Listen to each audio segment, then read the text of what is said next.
Good morning to all of you. Today we can learn about consumerism and need for consumerism. First of all, we can see what is consumerism. See, consumerism means it is a social force protecting the consumer and aiding the consumer. It's a social force to protect the consumer and aid the consumer. Protect na enadhu பாதுகாக்கிறது, எய்ட்னா help பண்ணுறது. கன்சியூமரை protect பண்ணுறதுக்கு பாதுகாப்பதுக்காக உள்ள ஒரு social force தான் consumerism அப்படின்னு சொல்லுவாங்க. Consumerism is the society's attempt to bring back the balancings in the exchange between buyers and sellers. பையர்ஸுக்கும் செல்லர்ஸுக்கும் இடையிலுள்ள அந்த பேலன்ஸ் இல்லையா, அதை திரும்ப கொண்டு வர்றதுக்கு உள்ள ஒரு அட்டெம்ப்ட் தான் கன்சியூமரிசம் அப்படின்னு சொன்னோம். கன்சியூமரிசத்தை டெஃபினேஷன் பாருங்க. Consumerism is an attempt to enhance the rights and powers by buyers in relation to sellers. Buyers-ஓட powers and rights அதை enhance பண்ணதுக்குள்ள ஒரு attempt தான் இது.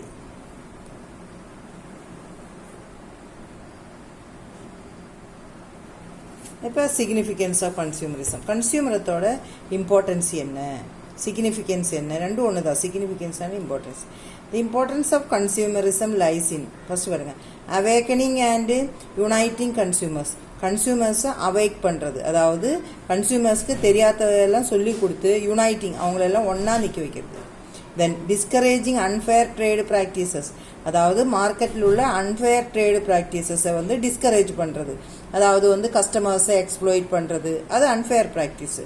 அதை டிஸ்கரேஜ் பண்ணுறதுக்காக. ப்ரொடெக்டிங் அகேன்ஸ்ட் எக்ஸ்ப்ளோயிட்டேஷன், அதே போல் எக்ஸ்ப்ளோயிட்டேஷன்லேருந்து கன்சியூமர்ஸை ப்ரொடெக்ட் பண்ணுறதுக்காக. அவேக்கனிங் த கவர்மெண்ட்டுக்கும் ஒரு அவேக்கனிங், ஒரு என்ன சொல்லுவாங்க, ஒரு அவேர்னஸ் கொடுக்கறது. Effective implementation of consumers protection law. Consumers protection law அப்படின்னு சொல்லிட்டு கோப்ரா ஆக்ட் அப்படின்னு ஒரு ஆக்ட் இருக்குது. அதனோட இம்ப்ளிமெண்டேஷன், அது இம்ப்ளிமெண்ட் பண்ணுறதுக்கு, அது கொண்டு வர்றதுக்காக. Then providing complete and latest information, மக்களுக்கு கம்ப்ளீட்டான லேட்டஸ்டான இன்ஃபர்மேஷன்ஸு கலெக்ட் பண்ணி கொடுக்கறது. Discouraging anti social activities. Anti social ஆக்டிவிட்டீஸ்னால் என்னது, டெரரிசம் இந்த மாதிரி எல்லாம் இருக்கு இல்லையா, அதில் டிஸ்கரேஜ் பண்ணுறது. இதெல்லாம் தான் கன்சியூமரிசத்தோட இம்பார்ட்டன்ஸ். சரியா?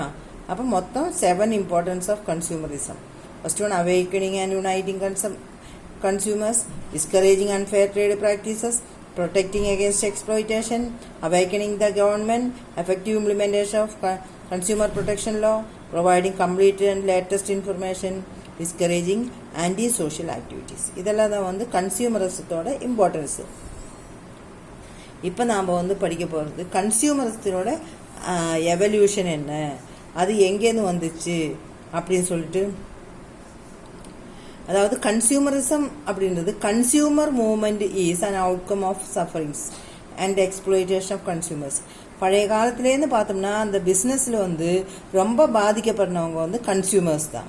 1960s தான் இந்த வேர்டு யூஸ் பண்ண தொடங்கிட்டான். ஆஃப்டர் இண்டிபெண்டன்ஸ் என்ன, கன்சியூமர்ஸுக்கு அவங்க கொடுக்குற பணத்துக்கு ஈக்குவலான மதிப்புள்ள ப்ராடக்ட் கிடைக்க மாட்டுது, இல்லை ப்ராடக்ட் தரமான ப்ராடக்ட் இல்லை அப்படின்னெல்லாம் நிறைய டைப் ஆஃப் ப்ராப்ளம்ஸு கன்சியூமர்ஸ்க்கு இடையில் இருந்துச்சு.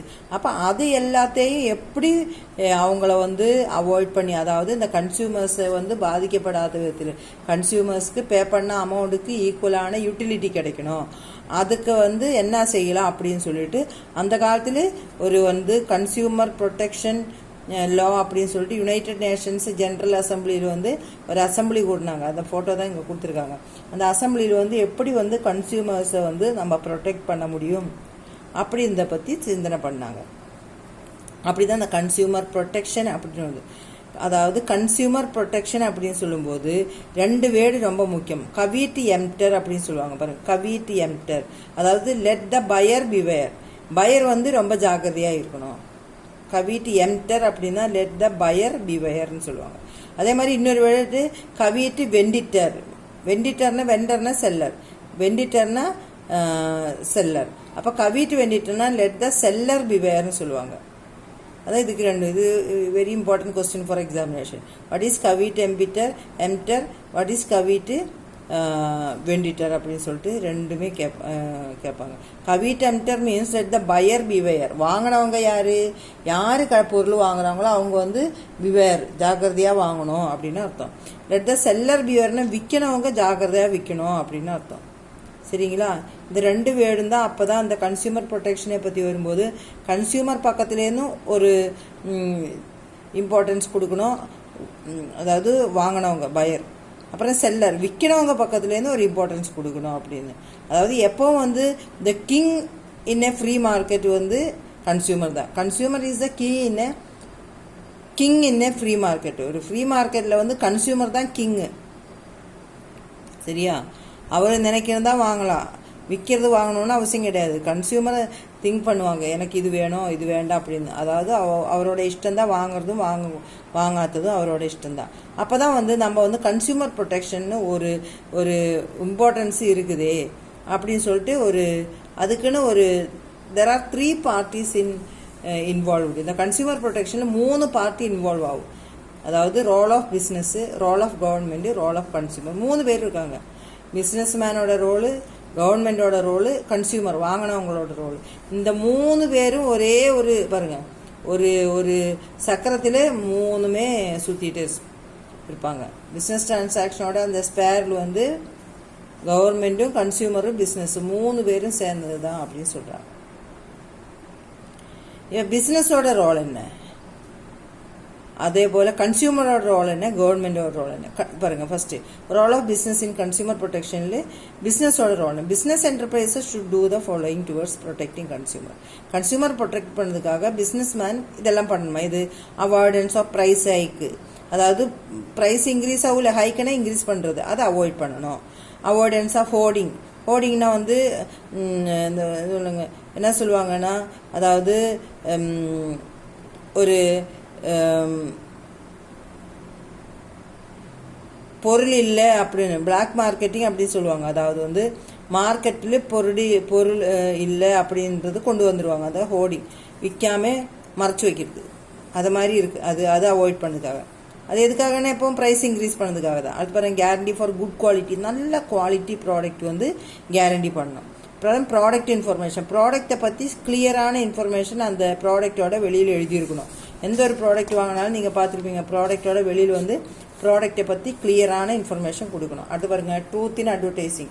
அவங்க கொடுக்குற அட்வர்டைஸ்மெண்ட்டில் வந்து உண்மையான அட்வர்டைஸ்மெண்ட்டாக தான் இருக்கணும்.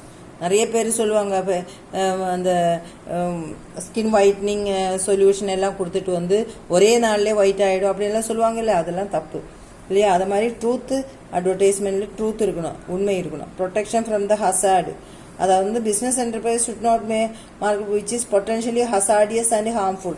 ஹசார்ட்னா நம்மளுக்கு வந்து உடம்புக்கு வந்து ஹார்ம்ஃபுல்லானது, உடம்புக்கு வந்து கெடுதல் உண்டாக்குறத வந்து விற்கக்கூடாது. மணி ரீஃபண்ட் கேரண்டி, அந்த மாதிரி ப்ராடக்ட்டு சரியான ப்ராடக்ட் இல்லை, ப்ராடக்ட் வந்து கன்சியூமர்ஸ்க்கு ஏதாவது இன்ஜுரி ஹார்ம் அதை மாதிரி பிரச்சனை வந்துடுச்சுன்னா மணி ரீஃபண்ட் பண்ணணும். அடுத்து பாருங்கள், கன்சியூமர் கிரீவான்ஸ், அதே மாதிரி கன்சியூமரோட ப்ராப்ளம்ஸுக்கு எல்லாத்துக்குமே உடனே ஒரு சொல்யூஷன் கண்டுபிடிக்கும். அதான் கன்சியூமர் கிரீவான்ஸ் செல் அப்படின்னு சொல்லிட்டு ஒரு செல்லே இருக்குது. இதுதான் வந்து கன்சியூமரோட ரோல் ஆஃப் த பிஸ்னஸோட ரோல். இப்போ கவர்மெண்டோட ரோல் என்ன, ரோல் ஆஃப் கவர்மெண்ட் அப்படின்னா, அதாவது வந்து கவர்மெண்டோட ரோல் என்னன்னா, educated or illiterate about the rights and hence passive. அதாவது கவர்மெண்ட் வந்து மக்களை வந்து அன்எஜுகேட்டட் பீப்புள்ஸை வந்து எஜுகேட்டட் பண்ணி அவங்கள வந்து லிட்ரேட்டு விவரம் தெரிய வச்சிடணும். டூ யூ நோ, அதாவது தெரியுமா, மக்களுக்கு வந்து ப்ராடக்டை பற்றி நல்ல ஒரு சரியான இன்ஃபர்மேஷன்ஸு கலெக்ட் பண்ணி கொடுக்குறது. அது கவர்மெண்டோட ரோல் ஆஃப் கன்சியூமரோட ரோல் பாருங்கள். கன்சியூமர்ஸ்க்கு என்ன, who can put an end to all the unethical things எல்லாமே கொண்டு வர முடியும். எப்படி, if there is any problems in the ப்ராடக்ட்ல ஏதாவது ப்ராப்ளம்னா உடனே they can go to the consumer protection செல்லுக்கு போயிடணும்.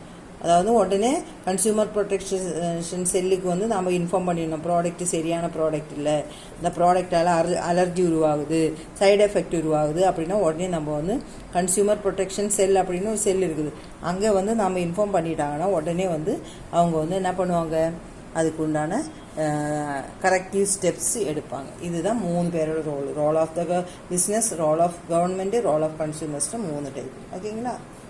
தேங்க்யூ.